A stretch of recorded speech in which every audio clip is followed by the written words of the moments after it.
Frustration continues for police officers who've been instructed not to detain passengers found to have a gun and carry-on luggage. And they cannot make the violator give up that gun or even provide background information for a possible fine. A city councilman tells our Morse Diggs these changes make Hartsfield-Jackson less safe. Morse is live at the airport right now with the new details tonight. Morse. For years, it has been the Atlanta Police Department, not the FBI nor the U.S. Marshal, that has been enforcing a federal airport gun policy. Well, there used to be a structure with that, including how to collect the information and confiscation, but no more. As one source tells me, it's all being handled now day to day, a bit haphazard. Inside the Atlanta Airport Police Precinct, a large safe used to hold a number of weapons confiscated daily. No longer. The signs instruct you not to bring guns in your carry-on up to the checkpoint. That's standard and has not changed. But something important has changed. Atlanta police have the authority, I guess, to escort people out or turn them around at TSA.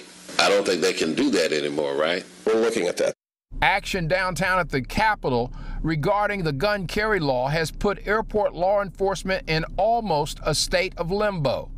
Atlanta officers can ask, but not order a traveler to turn over their weapon when a TSA guard spots it.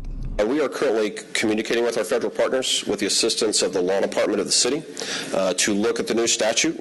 The airport officers can ask the gun owner to take the weapon to a car in the parking lot or hand it over to a non-traveling family member.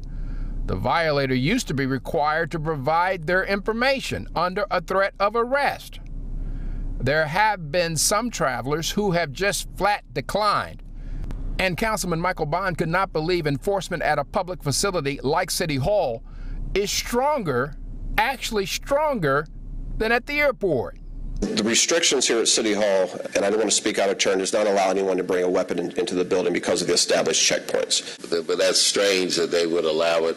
The airport is a public building. Well, no, sir, we're speaking about the application of the law up until to the point of the security checkpoints. Taking away the ability from our police to keep us safe. Any law that hinders our police from dealing with that is a bad law.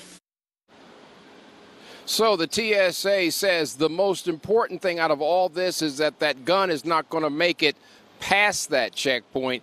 That will not be allowed. But TSA concedes this is a problem in terms of how it's handled once you cannot take it through the checkpoint, particularly the collection of information. They need that to impose a fine, and they need it to revoke perhaps a pre-check status. They want people to know another reason not to forget to check that carry-on. If you're pre-checked, they'll take it away from you. From Hartsfield-Jackson Airport, I'm Morse Diggs, Fox 5 News. Morse, thanks.